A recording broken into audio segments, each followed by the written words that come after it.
welcome to UCSB Greek Interconnect. I'm Dana Skeels, Alpha Chi Omega class of 13 and creator of UCSB Greek Interconnect. So I cannot believe we are in year 4 and I'm coming to you live from Austin, Texas. So anyone who's joining us from outside of California or internationally, please just note your location in the chat so everyone can see kind of how far stretched this audience is. And that is so cool that we get to extend it to so many different places at this time. I'm also thrilled to be your Fireside moderator today with an exceptional Greek alumni.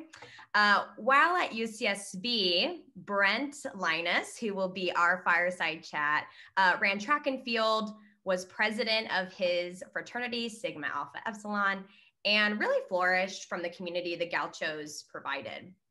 Brent's been part of multiple industries where his social network continues to grow. He's worked in entertainment, doing lighting for some of the most watched programs like Super Bowl halftime shows, the Grammys. We'll hear more about that today as well. And then he actually joined the Navy, serving in numerous missions in Afghanistan. And after leaving the Navy, he's now thriving in corporate sales world. So this impressive journey is really what caught the eye of Greek Interconnect.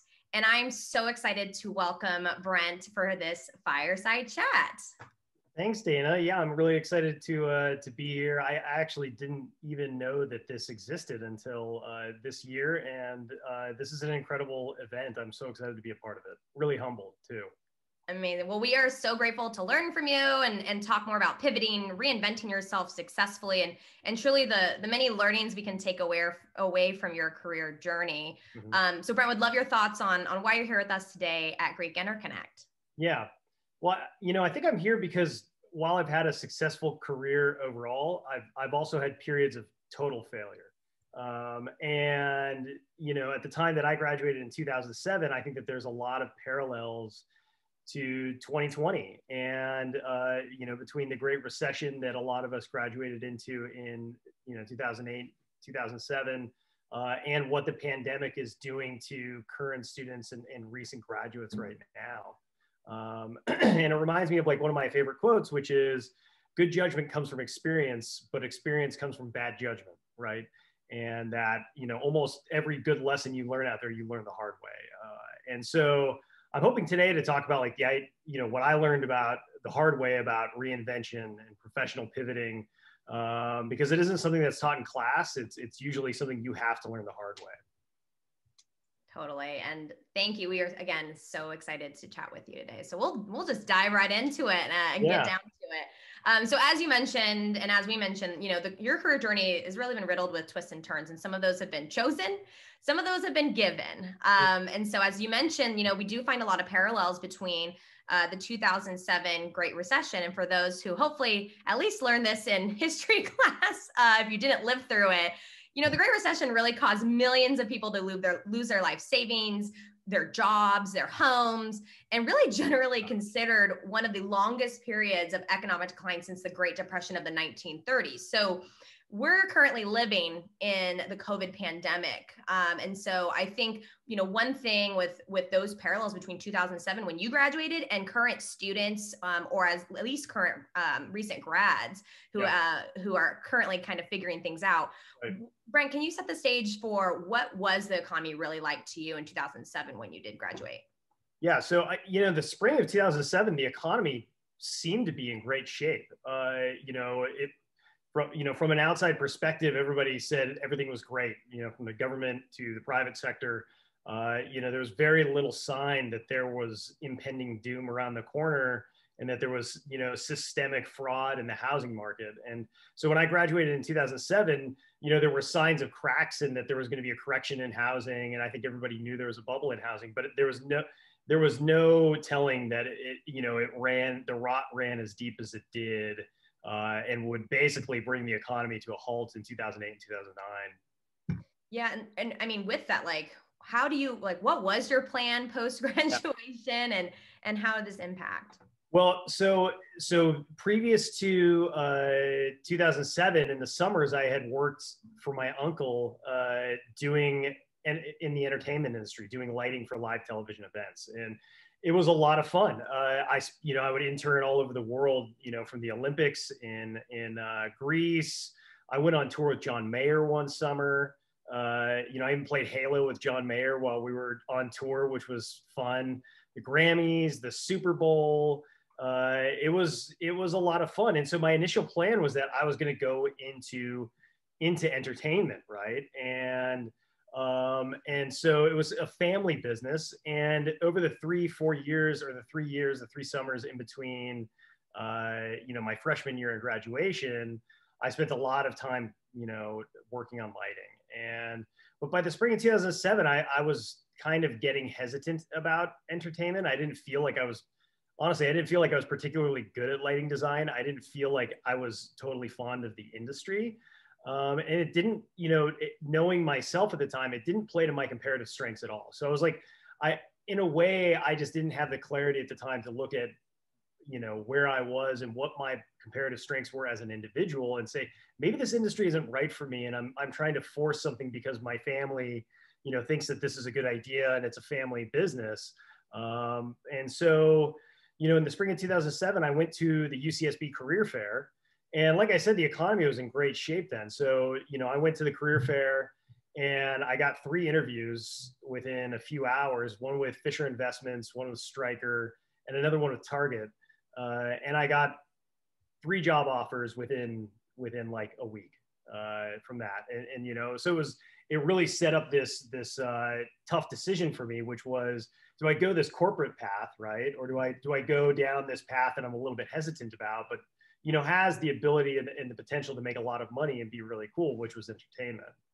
Yeah. And I mean, so you had multiple job offers, which I think for some, like for me, when I graduated, I didn't have any job offers. So this is like mind blowing. And honestly, it just speaks to you as a person. How did you choose between having so many options?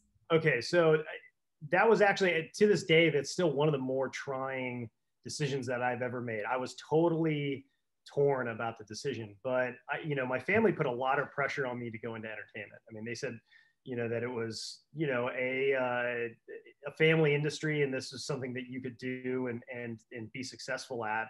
But as I said earlier, I really didn't feel like I fit into that industry, and that, my strengths as a person and what I had learned at UC Santa Barbara and what I knew about myself was not really well utilized in that industry. And so I remember I'd received both job offers from Stryker and Fisher Investments, and they gave me a 48-hour window to respond. And I was like, I literally didn't know what to do. Like, I felt like it was the most important decision that I was ever going to make in my entire life right then. Right. And I think that that's something a lot of new graduates feel when they're leaving college, is that like, this is the one and only time that I can make a decision that will, launch my career for forever. Right. And if I don't get this right, it's going to, have huge implications. And I definitely felt that way. Right. So, I reluctantly declined the other job offers and went into entertainment and took that career path. And again, I think it's one of those anxieties, right? You have around what do I do, and putting so much pressure on ourselves to make that decision. Absolutely. And I think too, like we mentioned again, the similarities between the Great Recession and the pandemic. So what did you see, experience really that you could kind of correlate there? Well, so when I first got into the economy in 2007 and into early 2008, there was actually, more work than you could take, right? It was, productions were going on full bore. Live television was really in the swing of things. And so, things seemed great, but, once the recession hit, you quickly realized how expendable you are as a new graduate, right? So, and I think that this goes for the pandemic economy today too. The first people who usually get the axe are recent grads and college students, recent college students, because we don't have the level of skills that a lot of people do that are already established in the industry, right? So when the economy tanked in the second half of 2008, I went from working overtime as much as I could, making as much money as I could, to taking some of the most menial jobs that I could find just to try and pay rent, right? And just to try and make it feel like, hey, I was actually saving some money and I was still doing something, even though there was really no economy to speak of. It's like the light switch had just been turned off. And you know, in some ways, the 2008 crisis felt worse than the pandemic, because the concept of what was causing this economic implosion was still nebulous and somewhat unknown. I mean, it was this credit default swaps and these really high risk credit instruments built around housing that took years and years and years to unwind. And with the pandemic, we have a pretty clear understanding that this is a health crisis, right? And, you know, we have to get a vaccine. And then once we get this vaccine, well, then we can start rebuilding the economy.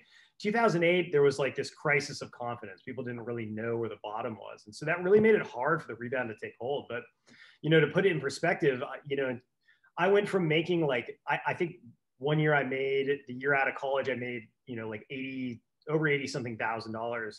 And in 2009, I made 25,000. So I mean, it's just, I had to move in with family, right? And it's a story that's very relevant to, I think, what a lot of current students are experiencing right now.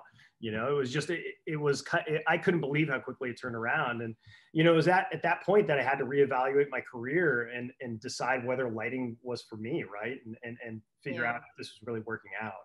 And so with everything that happened, you know, obviously the change in income, the change in job, you know, like being firm and steady there, what were some of the key learns that you think students and alumni should know?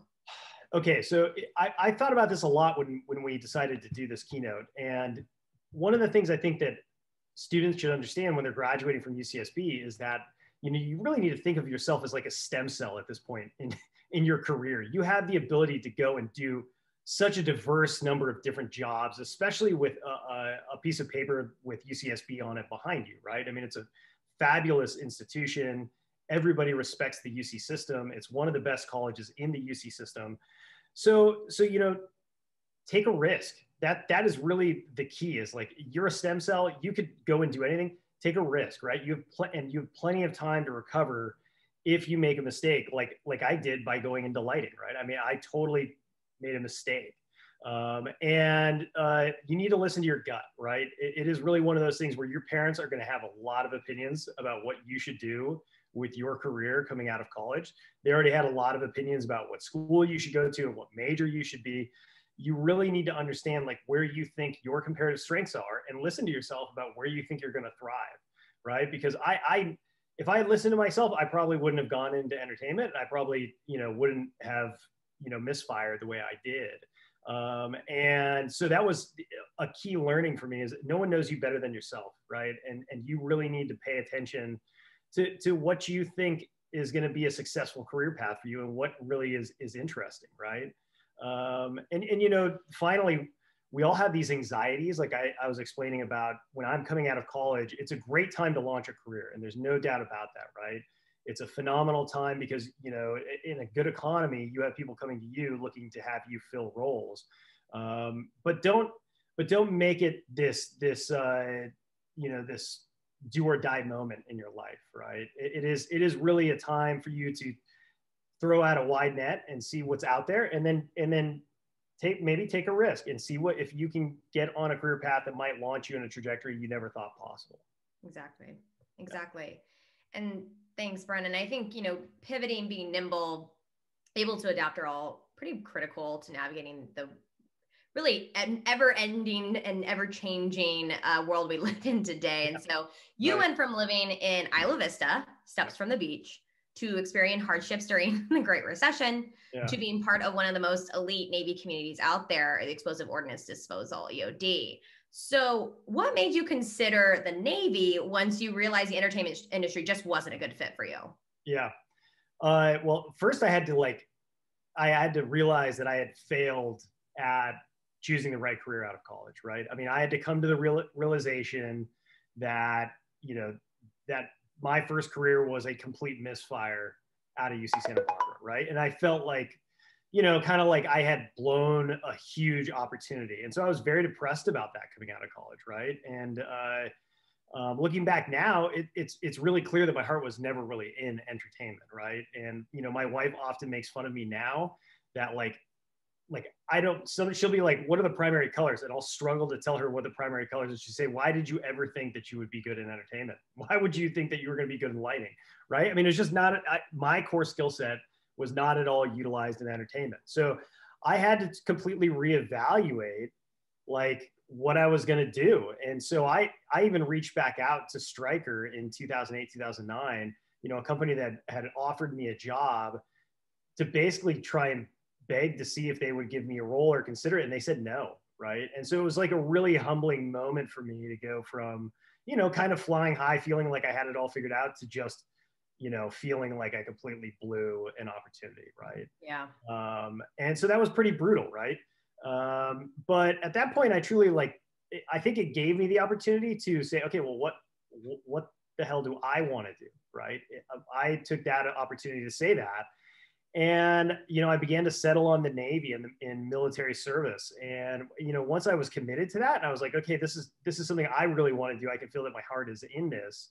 It was really refreshing, right? It was like, I felt unstoppable at that point. Like I was going to be able to do this. Right. And so, you know, there's a number of reasons why I was attracted to the Navy. And first is, and it's, I think is an important lesson, is I looked at what the Navy wants in a naval officer and what they want in a person, and you know, a potential candidate.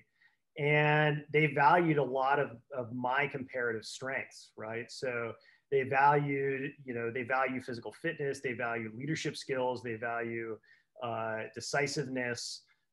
And so I looked at that and I said, okay, well, you know, look, I think I can excel in some of these, right? So that was good. And so that was the first thing that kind of said, well, maybe the Navy might be a good idea. The second is, it was, you know, it's a family tradition. My brother and my father were both naval officers. So, you know, there was that, also that kind of like yearning to do my part, you know, in what is a family tradition, right? Mm-hmm.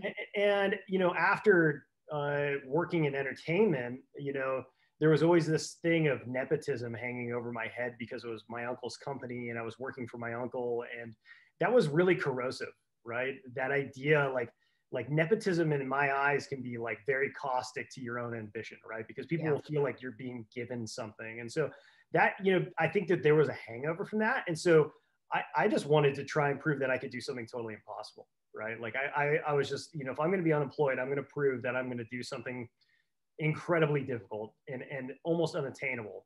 And so that's what I chose to do. And so, and then last, you know, I understood that you know, the Navy and the military writ large, as a naval officer or military officer, it almost matters, doesn't matter what you did before that. And for me, I needed a good reinvention from what was a failed career that had very little transferable skills, right? Entertainment has very little transferable skills to other real career paths. And so, you know, I knew that if I can get into the Navy and get a commission in the Navy and do something really cool there, you know, that is a widely respected skill.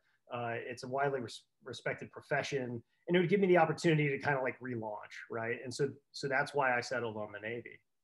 Yeah. And I mean, to be blunt, why did you even think you had a chance in the Navy? Like, I think it's one of those things, because military, and holler if there's anyone ROTC, any other military branches that are on this call, would love to see that in the chat as well, to represent. But I mean, you know, there's a ton of steps that go into that, but I think, you know, more or less like at what point did you realize like, this is something I have a chance in and I can succeed?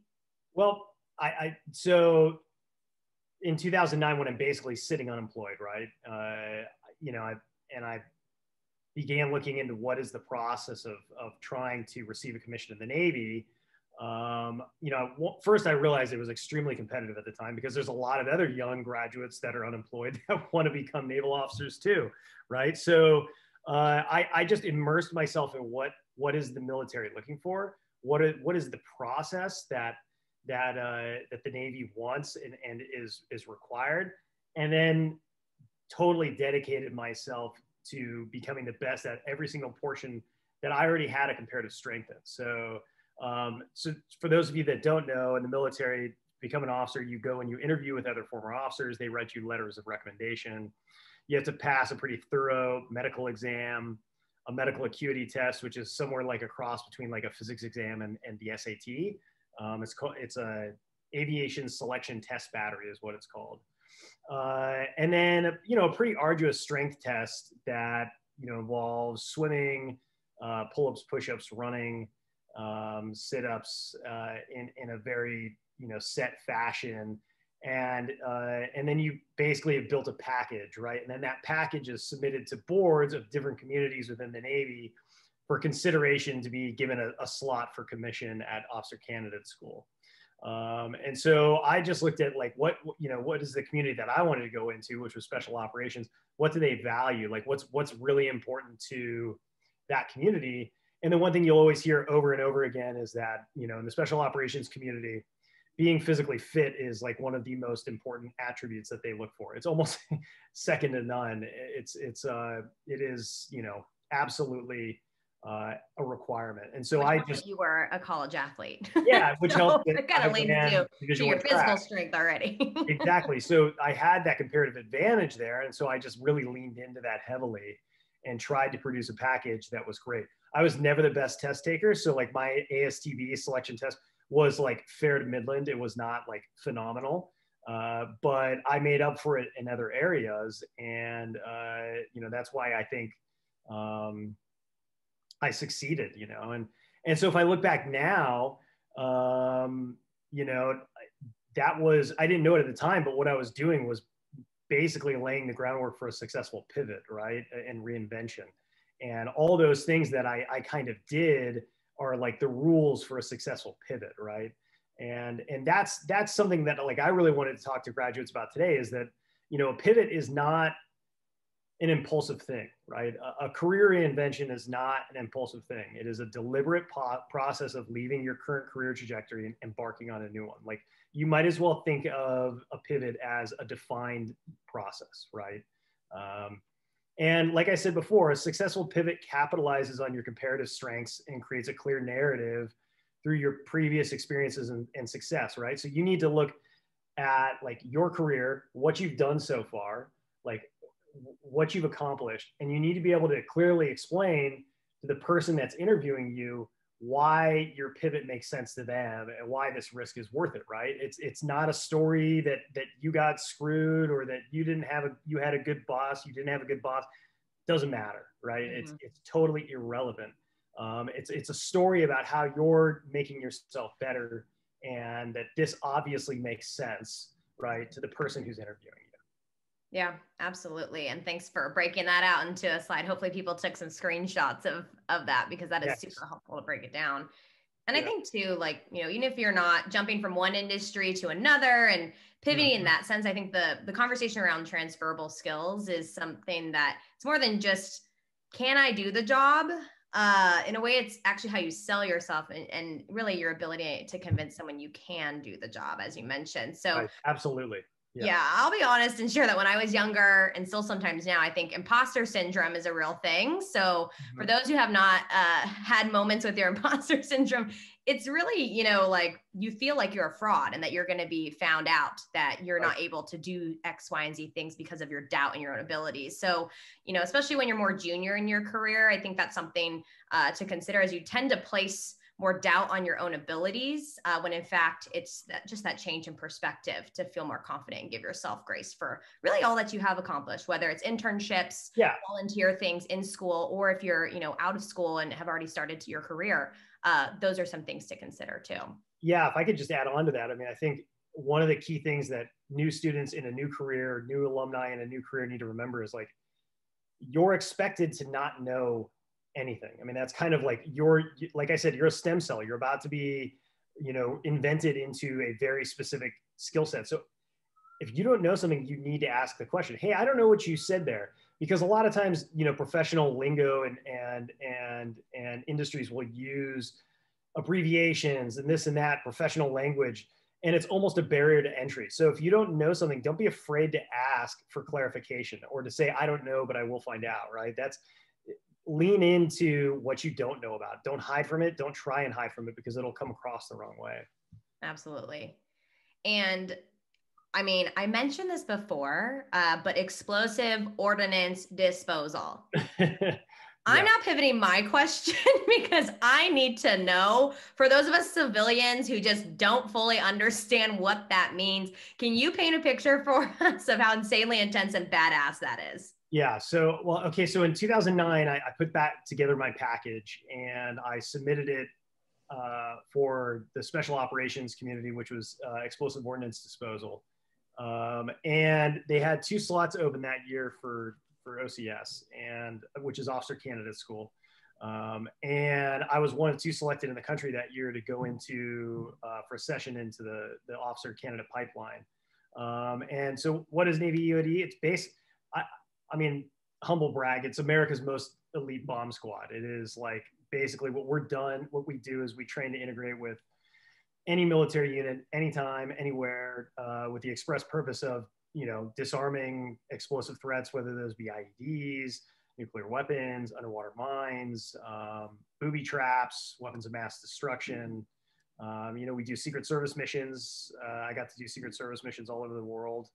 And we primarily embed into the Special Operations community, which are Special Operations Command, or SOCOM, which is, Green Berets and the Navy SEALs, some groups in the Marine Corps. It's widely considered one of the most dangerous jobs in the military, because you are usually, like in our scenario, it's a metal detector in hand and maybe a pair of snips to deal with an IED. So, without a shadow of a doubt, it was probably one of the best experiences of my life, though. Yeah. And I think, as you mentioned, from going to Isla Vista to, supporting nuclear warfare and figuring out and locating and, supporting and bomb, like all encompassing in terms of dangerous. Yeah. I think we have a quick little video, Karen, to share for the groups, just so everyone can get a little bit more color into this line of work.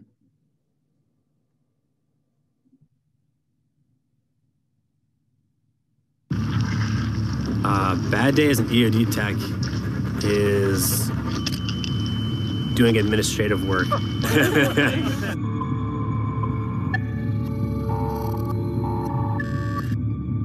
As EOD techs, we work on the ground, integrated with special forces, skydiving and parachuting. We work underwater, clearance of underwater mines. You go down there and you're looking for a mine in the middle of the ocean.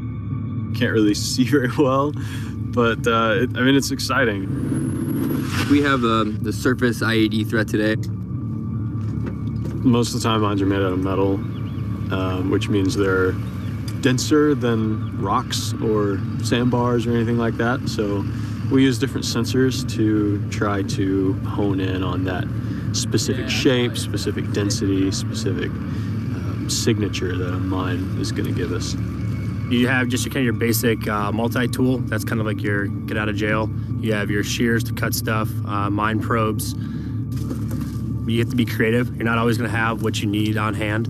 And that's kind of where a big part of our training comes in, is to kind of give you the outside of the box thinking. This is the Talon. It has 4 cameras. You can do a lot with the robot. We carry explosive charge with the robot, so we can drop it, end up just blowing it up right there if we want to. Or we can get into more surgical precision movements, cut wires if we wanted to. Every scenario is different. The coolest part is obviously blowing stuff up.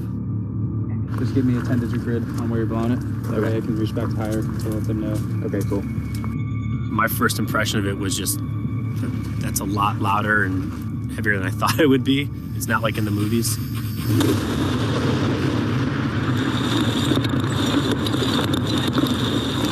There's all kinds of explosives. C4, a lot of plastic explosives. Data sheet, which is just a sheet explosive. We'll spend a week learning how to make homemade explosives to be able to identify them in the field. In EOD, there's never a black and white answer. It's always what's going to be the safest, what's going to be the best, because this is an inherently risky job.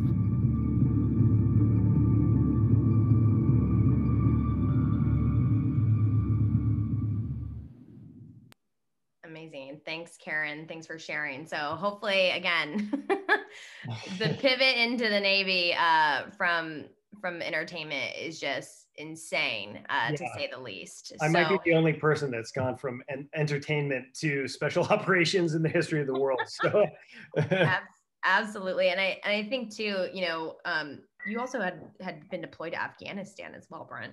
Yeah. So in 2013, I was officer in charge of a 10-man platoon. That we try to avoid the weekends. Went to places like this. They get crowded. So yeah, in 2013, I deployed to Afghanistan in charge of a 10-man team that was integrated into the Green Berets, different Green Beret teams all over northern and eastern Afghanistan, doing what was called village stability operations. I think we have a slide. I don't know if we've with some photos, but it was probably one of the best and most terrifying times of my life. It was amazing, and I really could not have enjoyed it any more than I did. But in this photos, you can see on the bottom there, that's me in the Rose Garden, the bottom right, getting hosed down. That's euphemistically called the Rose Garden Officer Candidate School. Receiving my pin there in the middle right, and then top right and top left is some action shots in Afghanistan. I'm the guy in the ditch there. And then free fall school there on the bottom left. So it was just an incredible journey. I mean, all in all, you learn pretty quickly in Afghanistan that war is a matter of inches, and it's not, you can control half of it and you can't control the other half. So you just do as well as you can of what you can control, Absolutely. Awesome. Those are awesome pictures. Thanks so much for sharing. And I think, and as people consider next steps, right, I think there are multiple options, and you've shared obviously your unique journey and how you've been able to jump from industry to industry. And I think, one thing that probably students and recent grads are considering is grad school. Right. And continuing education is also sometimes an option for some students. And so I just want to know, for those of you who your career journey necessitates that step, so if you're medical or, research PhD or legal, that's a reality that you're actually going to be preparing for soon enough or have gone through. And hopefully you signed up for our grad school panel breakout later today to ask some deeper questions there. But, to me, I just assumed I had to get an MBA in order to stand a chance in being competitive in the job market. But I actually didn't end up going to grad school. So Brent, you actually went back to get your MBA in 2015 at USC. Can you share your decision to do that and any thoughts that for those who might be on the fence? Yeah. So when I got out of the Navy at the end of 2014, 2015, I went into my first, business meeting with my first job. And it was, even for as much as I knew about, stocks and the economy, the language of business is fundamentally different, right? And I kind of felt like I did not know anything. And so I felt out of place, that imposter syndrome, like you referenced, in. And so I went ahead and started looking into an MBA, and I was just shocked at the prices, right? I mean, it was for an MBA at USC, it's $64,000 a year. It's obscene. Like, right? Holy crap. It's just totally insane, right? And so I started looking at, okay, well, I'm clearly not going to pay for all of this myself, right? And I do not want to assume the student debt associated with this. So one of the great benefits that the military has is the GI Bill, which helps substantially with the cost of going to college or grad school, right? And so I had that. And then I approached my company, Textron, that I was working for at the time, and said, hey, are you guys willing to help me foot the bill on this? Do you see value in me getting my MBA, right? And I think that is a key lesson, is that, wanting to get your MBA or wanting to get a grad degree is not a reason to get your grad degree. It's absolutely a terrible idea to go and get your grad degree just because you want it. It is 100% a business decision, right? And you need to analyze it as such, right? And so you need to build a clear business case that explains your return on the investment that you're about to make, both emotionally, time, financially, because if you do a full-time grad degree, your opportunity cost is the income that you could have made those years, right?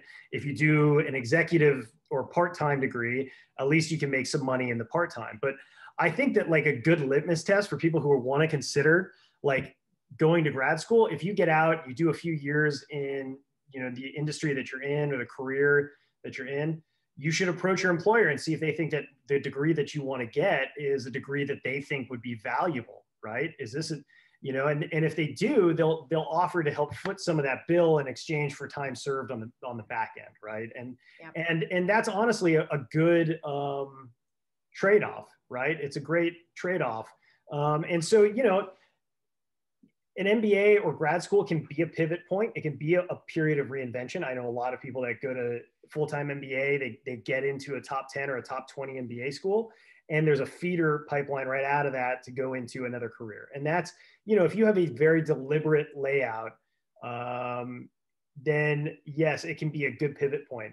But grad school costs a lot of money. And if you don't plan wisely, what you're doing is you're just placing a lien against your future earnings, right? Especially if you do it all on debt. So people really need to consider that concept that, student debt is a lien against future earnings, and that whatever I'm doing is an investment that will pay off over a period of time, right? So, a lot of times in business school, a 5-year payback period is a good benchmark. So, it's something to consider,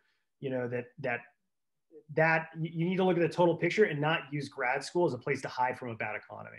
That's another key point. Yeah, no, and I think that's definitely a reality that I think a lot of students and even recent grads are considering. And I'll add, even, for me, since I didn't go to pursue my MBA, it was actually a pivotal moment for me when I created a relationship and a mentorship with actually one of the fathers of a sorority sister, and he was a CMO of an experiential marketing firm. And it was actually his sound advice to me to not go based on the fact that I just thought I had to go. I had no other option.